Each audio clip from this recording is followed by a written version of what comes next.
아버님, 솔직히 말할게요. 아버님 방 치울 때마다 토할 것 같아요. 저도 사람이에요. 더 이상은 진짜 못하겠어요. 아버님은 사람들 사이에 있으면 안 되는 분이에요. 며느리는 창문을 내리고 이렇게 말했습니다. 아버지는 여기가 맞아요. 산 좋고 공기 좋잖아요. 아버지한테는 이런 데가 딱이에요. 아들은 마지막으로 이 한마디를 남겼습니다. 그리고 차는 떠났습니다. 영하 8도 한겨울 산속 묘지.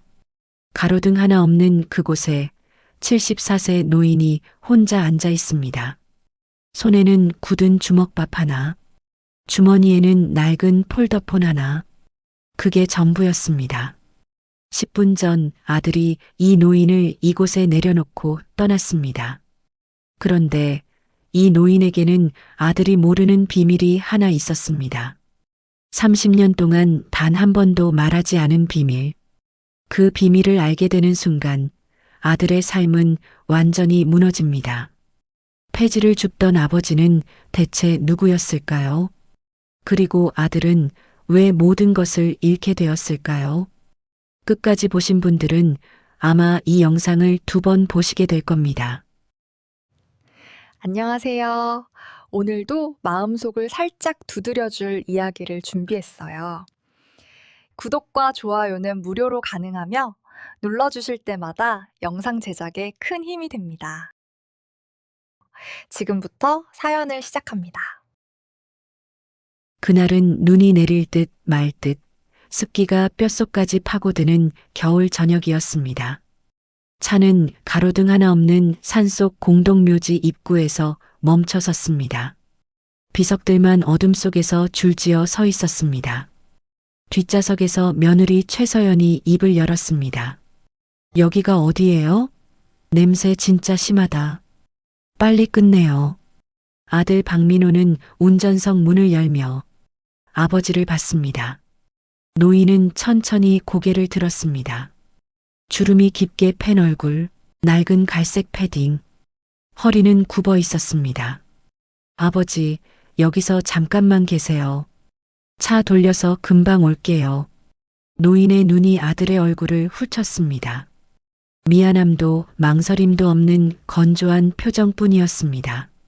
노인은 말없이 차에서 내렸습니다. 뒷좌석 창문이 내려가며 며느리가 말했습니다. 아버님, 혹시라도 내려올 생각은 하지 마세요. 우리 동네 망신당하기 싫으니까. 아들이 마지막으로 입을 열었습니다. 여긴 돌아올 필요 없는 곳이에요. 차 문이 닫혔습니다. 차는 뒤도 돌아보지 않고 산길 아래로 내려갔습니다. 붉은 미등이 점점 작아지더니 완전히 사라졌습니다. 노인은 묘지 공터에 혼자 남았습니다. 돌아올 거라 기대하지 않았습니다. 이미 알고 있었기 때문입니다. 비석 옆에 천천히 앉았습니다. 패딩 주머니에서 비닐봉지를 꺼냈습니다. 굳은 주먹밥 하나와 물병 반병. 아들이 차 타기 전에 툭 던지듯 건넨 것이었습니다. 걱정이 아니라 마무리였다는 걸 알고 있었습니다. 주먹밥을 한 입 베어 물었습니다. 차갑고 딱딱했습니다. 그래도 천천히 씹었습니다. 비석들 사이를 보다가 한 비석 앞에서 멈췄습니다. 노인은 그 이름을 보고 조용히 웃었습니다. 여기였구나. 그는 이곳에 자주 왔었습니다. 아무에게도 말하지 않고 혼자서만.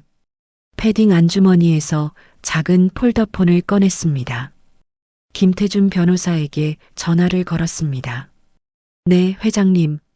나야. 그 애가 나를 버렸어. 10분 후에 박민호한테 전화해. 내가 누군지 모든 걸 알려줘. 알겠습니다, 회장님. 노인은 전화를 끊고 하늘을 올려다봤습니다. 구름 사이로 별이 하나 보였습니다. 민호야, 내 아버지가 누군지 이제 알게 될 거다. 노인은 눈을 감았습니다. 그리고 그대로 기다렸습니다. 같은 시각, 아들 박민호는 산길을 빠르게 내려가고 있었습니다. 라디오에서 경쾌한 노래가 흘러나왔습니다. 며느리 최서연이 선글라스를 올리며 말했습니다. 아, 속이 시원하다. 이제 좀 살겠다. 요양원비 한 달에 300이면 1년에 3,600이잖아요. 박민호는 웃었습니다. 박민호는 백미러를 한 번 봤습니다. 이미 아버지는 보이지 않았습니다. 아버지도 이해하겠지. 어차피 폐지 줍던 분이잖아. 그러니까요. 집에 있을 때도 냄새밖에 안 났잖아요. 아버님 계시면 친구들이 안 와요. 오늘 저녁 삼겹살 어때요? 좋지. 박민호는 콧노래를 흥얼거렸습니다. 짐을 덜어낸 기분이었어요. 포장도로에 접어들었을 때 모르는 번호로 휴대폰이 울렸습니다. 박민호 씨 맞으십니까? 김태준 변호사입니다. 박종달 회장님의 법률 대리인입니다. 우리 아버지요? 회장님이라니요. 무슨 농담이세요? 농담이 아닙니다. 박종달 회장님은 강남구 테헤란로 520번지 해성빌딩의 단독 소유주이십니다. 30층 오피스 빌딩 시가 400억 원. 박민호는 급브레이크를 밟았습니다. 타이어가 아스팔트를 긁는 소리가 밤 공기를 찢었습니다. 최서연이 남편의 팔을 흔들었습니다. 아버지가 400억짜리 빌딩 주인이래. 최서연의 손에서 핸드폰이 떨어졌습니다. 김태준이 말을 이었습니다. 회장님께서는 조건을 하나 걸어두셨습니다. 아들이 끝까지 사람으로서 자신을 대할 것. 오늘 그 조건이 종료되었습니다. 탈락이라는 뜻입니다. 30분 안에 아버님의 안전을 확인하지 않으시면 모든 자산 관련 절차가 시작됩니다. 아파트, 사업 자금, 차량 리스비 전부 회장님이 지불하셨습니다. 박민호의 손이 핸들에서 미끄러졌습니다. 한 번도 알지 못했습니다. 거짓이라 생각하시면 오지 않으셔도 됩니다. 다만 30분입니다. 전화가 끊겼습니다. 아까까지 흥겹던 노래가 조롱하는 것처럼 들렸습니다. 차 돌려야 해 당장. 아까까지 냄새난다. 망신이다 하던 그 입에서 나온 말이었습니다. 산길을 다시 올라갔습니다. 공동묘지 입구에 도착했습니다. 아버지, 어디 계세요? 비석 사이를 뛰어다녔습니다. 아까 아버지를 내려놓은 자리, 아무도 없었습니다. 굳은 주먹밥 한 조각만 땅에 떨어져 있었습니다. 반쯤 베어 문자국이 남아 있었습니다. 그리고 물병 반병. 최서연이 하이힐을 끌며 올라왔습니다. 어디 갔어요? 아버님 어디 갔냐고요? 아까까지 냄새라고 하던 사람이 이제는 아버님이었습니다. 박민호는 땅에 주저앉았습니다. 손에 주먹밥 조각을 쥐고 있었습니다. 이걸 드시고 계셨구나. 멀리서 구급차 사이렌이 희미하게 들려왔습니다. 아버지는 이미 이곳에 없었습니다. 새벽 1시, 종합병원 응급실, 박종달 환자요. 74세 남자. 어디 있어요? 저체온증으로 실려오셨습니다. 산속에서 발견되셨다고 합니다. 대기실에 최서연이 와 있었습니다. 걱정하는 얼굴이 아니었습니다. 계산하는 얼굴이었습니다. 400억이면 우리가 상속받는 거 맞죠? 조용히 해. 복도 끝에서 김태준 변호사가 왔습니다. 서류 가방을 열었습니다. 다행이다. 다행이라고 하셨습니까? 영하 8도의 산속 묘지에 74세 노인을 버려놓고 가던 분이 하시는 말씀입니까? 갈색 서류 봉투 3개가 나왔습니다. 첫 번째, 1994년 토지 매매 계약서입니다. 30년 전 허허벌판이던 강남 테헤란로 520번지를 식당 설거지와 막노동으로 모은 돈으로 사셨습니다. 저도 30년 전 법대 학생이었습니다. 쪽방촌 근처 식당에서 새벽 5시부터 설거지를 하는 사람이 있었습니다. 회장님이었습니다. 새벽에 설거지, 낮에 막노동, 밤에 대리운전. 잠은 4시간도 못 주무셨습니다. 사모님은 민호 씨가 3살 때 돌아가셨습니다. 그 뒤로 혼자 아이를 키우셨고 어머니 묘지를 매주 찾아가셨습니다. 한 주도 빠진 적이 없으셨습니다. 박민호의 눈이 흔들렸습니다. 아까 아버지를 버린 그 묘지, 그 비석은 어머니의 것이었습니다. 두 번째, 2010년 준공 확인서. 그 땅 위에 세운 건물이 지금의 30층 해성빌딩입니다. 시가 400억, 월 임대 수익 5억. 최서연의 얼굴에 미소가 번졌습니다. 오빠, 우리 400억이에요. 김태준이 서류를 도로 가져갔습니다. 세 번째, 회장님이 박민호 씨에게 지원한 내역입니다. 아파트 계약금, 사업 자금, 차량 리스비, 사업 재개 비용, 모두 11억 4천만 원입니다. 박민호는 입을 열었다 닫았습니다. 몰랐습니다. 아버지 돈인 줄 진짜 몰랐어요. 모르셨을 겁니다. 모르게 해달라고 하셨으니까요. 김태준은 서류 가방 맨 아래에서 낡은 수첩을 꺼냈습니다. 표지가 닳아 글씨가 보이지 않았습니다. 구급대가 패딩 안주머니에서 수거한 것이었습니다. 1997년 3월 12일 민호 초등학교 입학, 교복 사줄 돈이 없어서 식당 사장님한테 빌림. 2003년 8월 7일 민호 중학교 졸업, 오늘 처음으로 고기 사 먹임. 민호가 맛있다고 웃음, 그 웃음이면 됐다. 2010년 11월 20일 빌딩 준공. 이제 민호한테 줄 게 생겼다. 근데 말하면 안 된다. 돈이 있다는 걸 알면 사람이 달라진다. 마지막 페이지.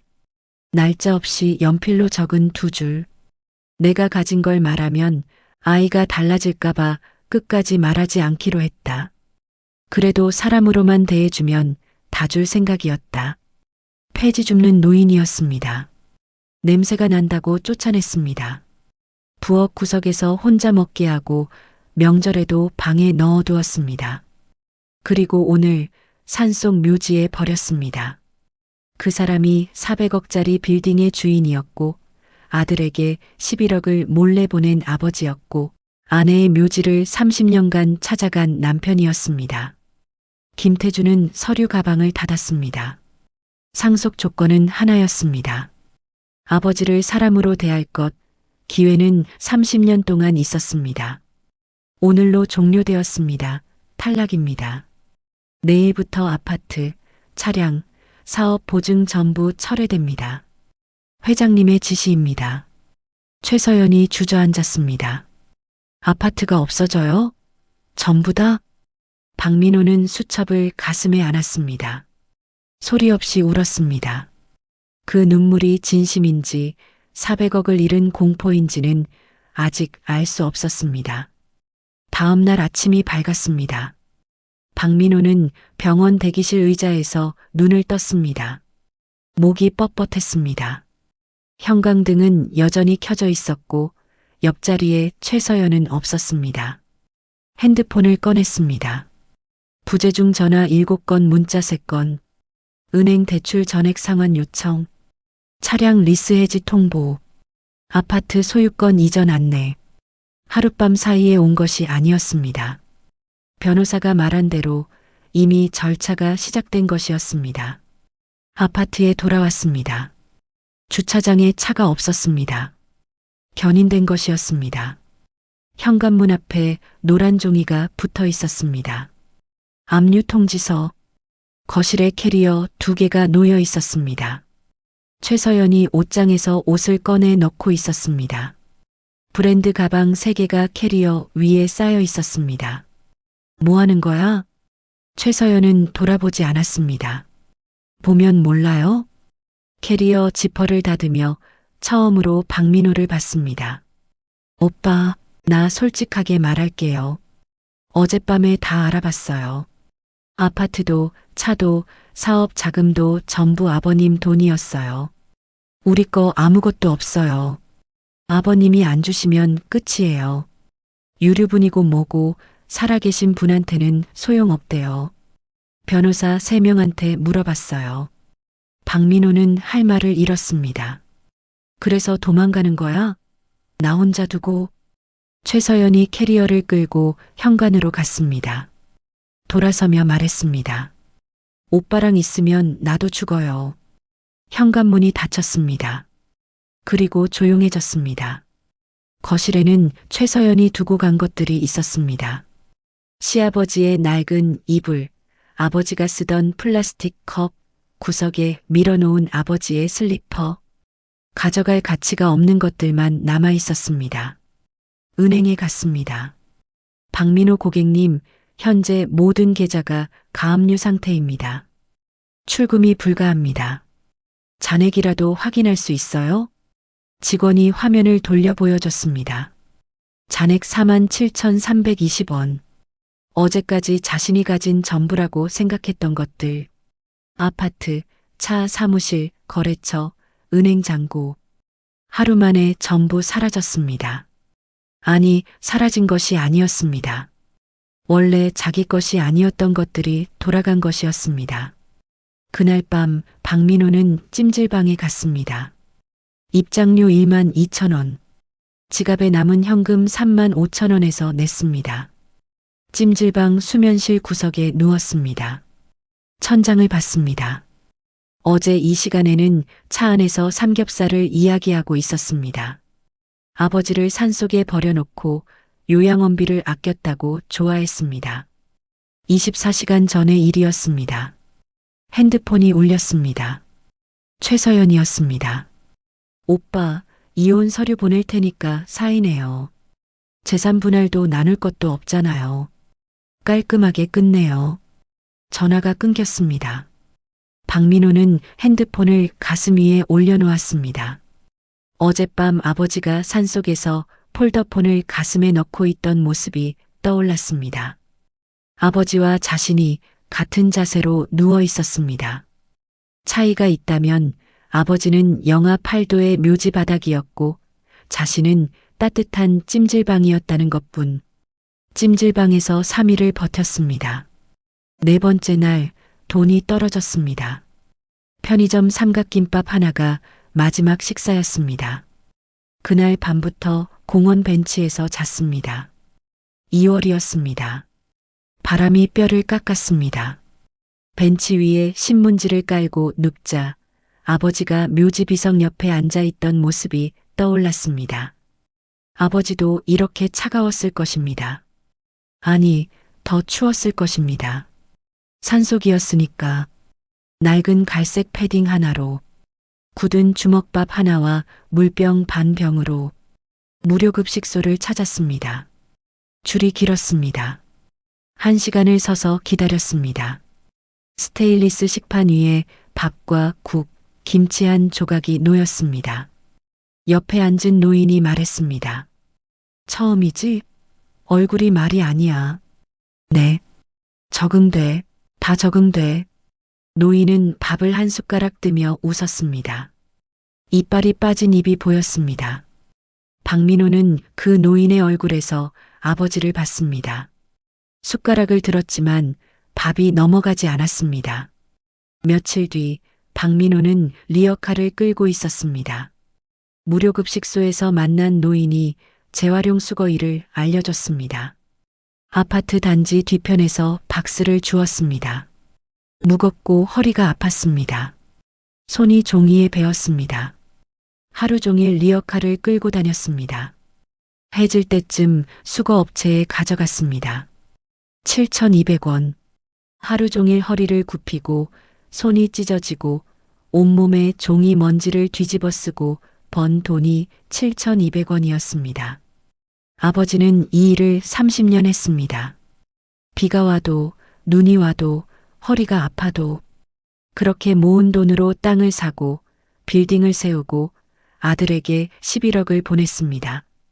그리고 그 아들은 아버지를 냄새난다고 쫓아냈습니다. 그날 밤 비가 내렸습니다. 공원 벤치 위에 비닐봉지를 덮고 누웠습니다. 빗물이 비닐 틈으로 스며들었습니다. 떨리는 손으로 주머니를 뒤졌습니다. 아버지의 수첩이 나왔습니다. 병원에서 가져온 것이었습니다. 비에 젖지 않게 가슴 안쪽으로 밀어 넣었습니다. 수첩의 마지막 줄이 떠올랐습니다. 그래도 사람으로만 대해주면 다 줄 생각이었다.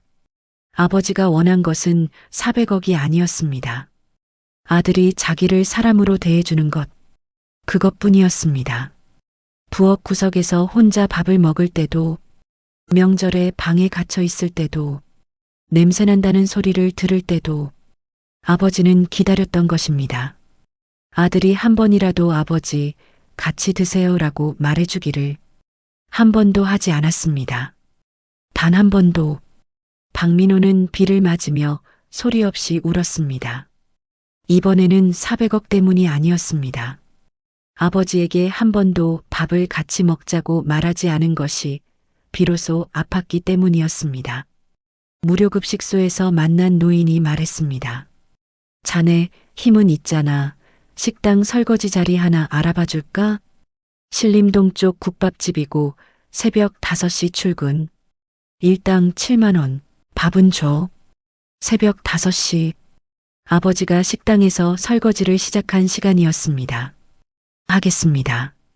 다음 날 새벽 박민호는 신림동 국밥집 앞에 서 있었습니다. 사장은 60대 아주머니였습니다. 큰 솥 앞에서 국을 끓이고 있었습니다. 설거지할 사람이지? 싱크대 저기야. 앞치마 걸어. 싱크대 앞에 섰습니다. 전날 밤 그릇이 쌓여 있었습니다. 기름때와 국물 자국이 덕지덕지 붙어 있었습니다. 수도꼭지를 틀자 찬물이 나왔습니다. 2월이었습니다.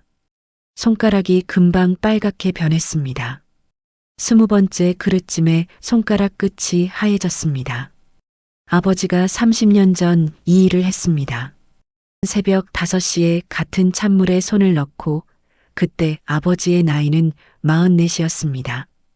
지금 박민호의 나이. 아내를 잃고 3살짜리 아들을 혼자 키우면서 이 일을 시작한 것이었습니다. 박민호는 그릇을 닦으며 이를 깨물었습니다. 울면 손이 미끄러져서 그릇을 깨뜨릴 것 같았습니다. 한 달이 지나자 손에 굳은 살이 박혔습니다.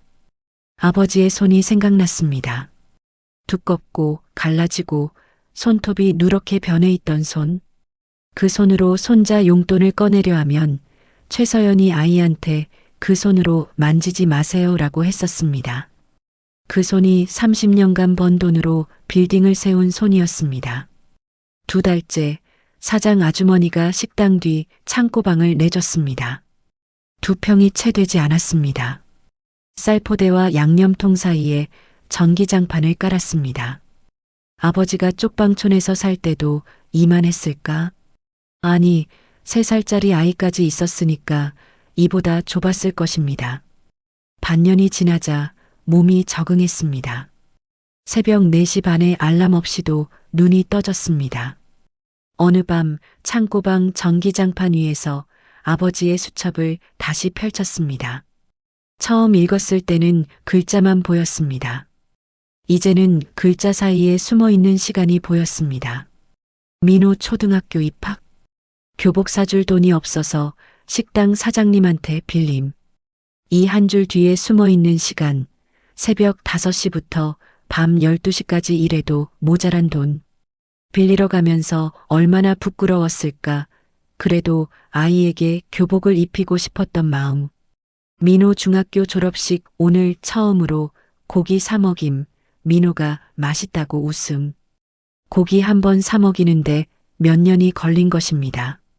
그 웃음이면 됐다는 글자가 번져 보였습니다. 내가 웃으면 됐다고 한 사람을 내가 냄새난다고 쫓아냈습니다. 통장에 돈이 모였습니다. 쓴 돈이라곤 편의점 삼각김밥과 가끔 사 먹는 라면뿐이었습니다.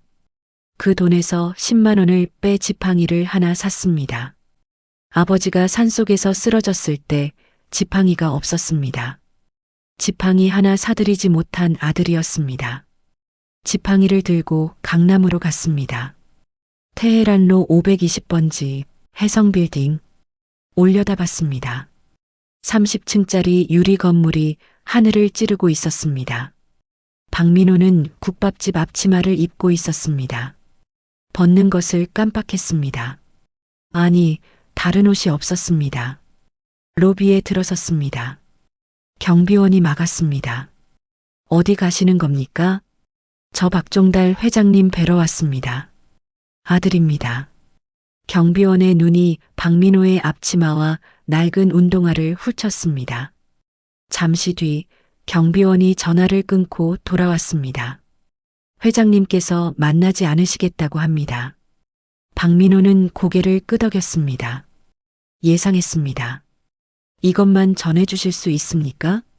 지팡이를 내밀었습니다. 값싼 알루미늄 지팡이. 손잡이에 미끄럼 방지 고무가 씌워진 것. 아버지 드리는 겁니다. 다른 건 없습니다. 박민호는 돌아섰습니다. 로비를 나가며 한 번 뒤를 돌아봤습니다. 용서받으러 온 게 아닙니다. 제가 깨달았다는 걸 알려드리고 싶었습니다. 아무도 듣지 못했습니다. 테헤랄로의 차 소리가 그 말을 삼켜버렸습니다. 계절이 바뀌었습니다. 봄이 오고 여름이 왔습니다. 국밥집에서 칼질을 배웠습니다. 팔을 썰고 고기를 다듬고 양념을 만들었습니다. 사장 아주머니가 월급을 올려줬습니다. 매주 일요일 어머니의 묘지에 갔습니다. 아버지가 30년간 했던 것처럼 풀을 뽑고 비석을 닦고 꽃을 놓았습니다. 비석 앞에 앉아 말했습니다. 어머니, 저 민호예요. 늦었습니다. 아버지가 왜 매주 여기 오셨는지 이제 알 것 같습니다. 바람이 불었습니다. 비석 위의 이름이 햇살에 반짝였습니다. 2년이 지났습니다. 박민호는 다시 해성빌딩 앞에 섰습니다. 이번에는 앞치마를 벗고 왔습니다. 깨끗한 셔츠와 바지, 국밥집 월급으로 산 옷이었습니다. 손에는 나무 지팡이가 하나 있었습니다. 손잡이가 둥근 참나무 지팡이, 한 달 월급의 절반이었습니다. 로비에 들어섰습니다. 경비원이 박민호를 알아봤습니다. 아, 지난번에 지팡이 가져오신 분. 네. 아버지 좀 뵐 수 있을까요? 경비원이 전화를 걸었습니다. 이번에는 시간이 좀 걸렸습니다. 1분, 2분, 3분. 경비원이 전화를 끊었습니다. 올라가셔도 됩니다. 28층입니다. 박민호의 심장이 멈추는 것 같았습니다. 엘리베이터에 올라탔습니다. 28층 버튼을 눌렀습니다. 거울에 비친 자신의 얼굴을 봤습니다. 2년 전과 달라져 있었습니다. 볼살이 빠지고 눈가에 주름이 생겼고 손은 거칠어져 있었습니다. 아버지의 손을 닮아가고 있었습니다. 28층 문이 열렸습니다. 넓은 사무실이었습니다. 통유리 너머로 서울 시내가 내려다 보였습니다. 비서가 안내했습니다. 긴 복도를 지나 안쪽 방 앞에 섰습니다. 문이 열려 있었습니다. 안에 아버지가 앉아 있었습니다. 달라진 게 있었습니다. 낡은 갈색 패딩 대신 편안한 니트를 입고 있었습니다. 달라지지 않은 것도 있었습니다.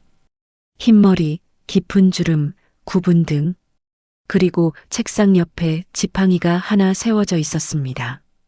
박민호가 경비원에게 맡긴 그 알루미늄 지팡이, 전해졌던 것입니다. 박민호의 눈시울이 뜨거워졌습니다. 아버지는 고개를 들어 박민호를 봤습니다. 표정은 읽을 수 없었습니다. 반갑지도 화나지도 않은 얼굴, 다만 지켜보는 눈이었습니다. 박민호는 문 앞에 서서 나무 지팡이를 내밀었습니다. 이번에는 좀 더 좋은 걸로 가져왔습니다. 목소리가 떨렸습니다. 국밥집에서 일하고 있습니다. 설거지부터 시작해서 지금은 주방 보조 겸 주임입니다. 어머니 묘지에도 매주 가고 있습니다. 아버지의 눈이 미세하게 흔들렸습니다. 하지만 입은 열지 않았습니다. 박민호는 무릎을 꿇었습니다. 사무실 바닥에 이마가 닿았습니다. 용서받으러 온 게 아닙니다. 제가 사람이 되고 싶어서 왔습니다. 아버지는 대답하지 않았습니다. 손에 들고 있던 찻잔을 천천히 내려놓았습니다. 고요한 사무실에 그 소리가 천둥처럼 울렸습니다. 아버지는 창밖만 바라봤습니다. 1분이 지났습니다. 2분이 지났습니다. 통유리 너머로 서울의 불빛이 깜빡이고 있었습니다. 박민호의 무릎이 떨려왔습니다. 바닥이 단단했습니다. 하지만 일어나지 않았습니다. 아버지가 30년을 버틴 시간에 비하면 이 정도는 아무것도 아니었습니다. 3분이 지났을 때 아버지가 입을 열었습니다. 일어나라. 목소리가 갈라져 있었습니다. 명령이 아니었습니다. 아들이 무릎 꿇고 있는 모습을 더 이상 보고 있을 수 없는 아버지의 목소리였습니다. 박민호가 고개를 들었습니다. 아버지의 눈가가 젖어 있었습니다. 하지만 우는 얼굴은 아니었습니다. 30년을 기다린 사람의 얼굴이었습니다. 돌아가. 네. 돌아가서 더 살아봐. 6개월은 모자라. 아직 모자라. 2년도 모자라. 아버지는 창밖을 봤습니다. 내가 2년 살았다고 다 안다고 하면 그건 거짓말이야. 나는 30년을 살았다. 박민호는 입술을 깨물었습니다. 하지만 아버지가 다시 박민호를 봤습니다. 지팡이는 잘 쓰고 있다. 그 한마디에 박민호의 눈에서 눈물이 떨어졌습니다. 아버지는 더 이상 말하지 않았습니다.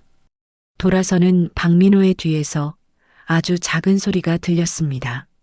나무 지팡이를 집어드는 소리였습니다. 해성 빌딩을 나온 뒤 박민호는 국밥집으로 돌아갔습니다. 사장 아주머니가 국밥 한 그릇을 내밀었습니다. 먹어. 얼굴이 말이 아니야. 박민호는 국밥을 먹었습니다. 뜨겁고 구수하고 짠맛이 혀끝에 번졌습니다. 아버지가 부엌 구석에서 혼자 밥을 먹을 때 이런 맛이었을까 생각했습니다. 아버지의 밥은 이것보다 싸늘했을 것입니다. 혼자 먹는 밥은 아무리 뜨거워도 차갑기 때문입니다. 일주일 뒤 김태준 변호사에게서 전화가 왔습니다. 회장님께서 요양원에 오라고 하셨습니다. 최근 건강이 좋지 않으셔서 입원하셨습니다. 상속 이야기가 아닙니다. 그건 오해하지 마십시오. 회장님 말씀이 바닥이 더럽다고 하셨습니다. 바닥이요? 그 아이가 닦으면 깨끗할 거라고 하셨습니다. 전화가 끊겼습니다. 바닥을 닦으라는 말. 그것은 용서가 아니었습니다. 시험도 아니었습니다. 곁에 오라는 뜻이었습니다. 다음 날 아침 박민호는 요양원에 갔습니다. 강북의 조용한 언덕 위 작지만 깨끗한 요양원이었습니다. 마당에 감나무가 한 그루 서 있었습니다. 2층 끝방 문을 열었습니다. 아버지가 침대에 앉아 창밖을 보고 있었습니다. 창밖으로 감나무 가지가 보였습니다. 잎은 다 졌고 감 하나가 매달려 있었습니다. 까치밥이었습니다. 아버지는 돌아보지 않았습니다. 걸레는 복도 끝 청소함에 있다. 그것이 2년 만에 아버지가 아들에게 건넨 첫마디였습니다. 박민호는 걸레를 가져왔습니다. 무릎을 꿇고 바닥을 닦기 시작했습니다. 침대 다리 아래, 탁자 밑, 옷장 뒤, 창문 틀 아래. 걸레를 짜서 다시 닦고 또 짜서 다시 닦았습니다. 한 칸 한 칸 닦을 때마다 무언가가 씻겨나가는 기분이었습니다. 기름때가 아니라 자기 안에 쌓여 있던 것들이. 그날부터 박민호는 매주 요양원에 갔습니다. 국밥집 일을 마치고 버스를 2번 갈아타고 편도 1시간 반. 갈 때마다 바닥을 닦았습니다. 아버지는 처음엔 말이 없었습니다. 박민호가 바닥을 닦는 동안 창밖만 봤습니다. 가끔 한마디씩 했습니다. 거기 구석 안 닦았다. 걸레 너무 질어. 짜고 와. 네. 지시하는 말투였습니다. 하지만 박민호는 알았습니다. 그것이 아버지가 대화를 시작하는 방식이라는 것을. 바닥을 다 닦고 일어서는데 아버지가 말했습니다. 밥 먹었냐? 박민호는 멈췄습니다. 아버지가 자신에게 밥을 먹었냐고 물은 것이 기억나는 한 처음이었습니다. 아버지는 늘 물었을 것입니다. 다만 자신이 듣지 않았던 것입니다. 아직이요.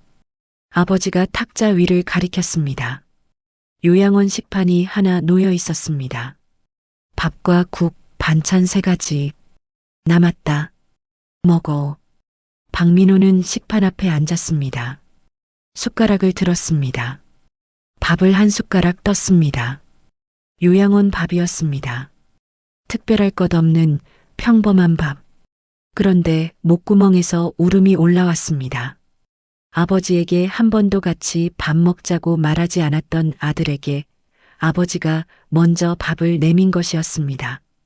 박민호는 밥을 먹으며 울었습니다. 소리를 내지 않으려고 했지만 어깨가 떨렸습니다.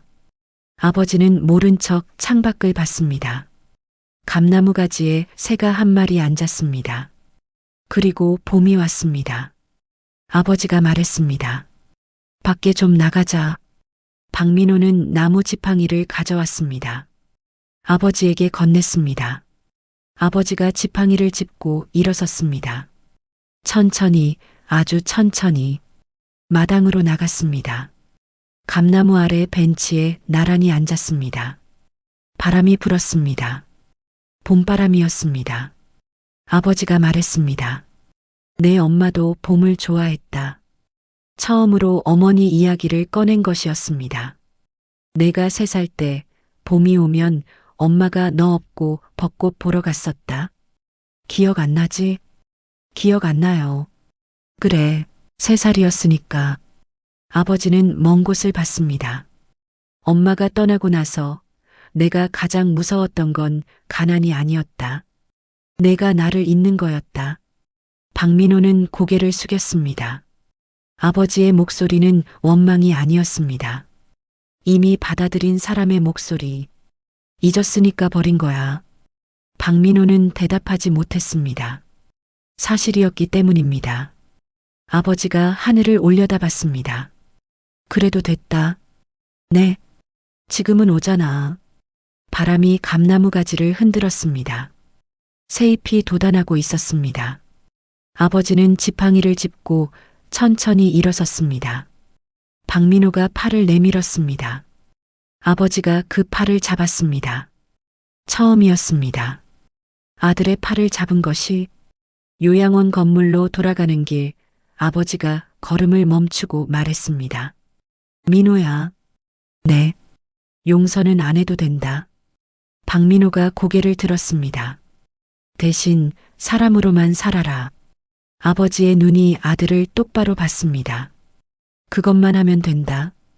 박민호는 아버지의 팔을 잡은 손에 힘을 주었습니다. 네.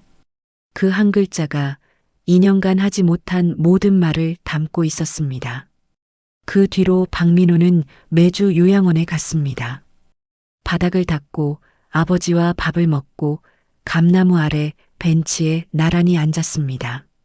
대단한 이야기를 나누지 않았습니다.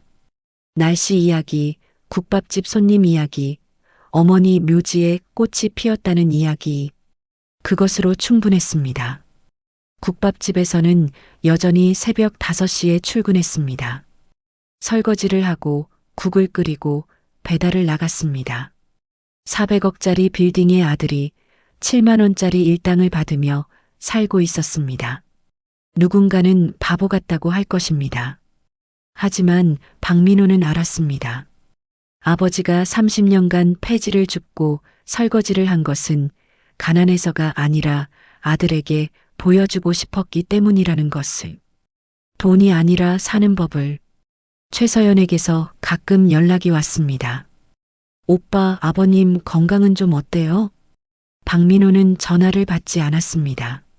냄새난다고 했던 입으로 안부를 묻는 것이 어떤 소리인지 이제 알았기 때문입니다. 어느 일요일 어머니 묘지를 다녀오는 길이었습니다.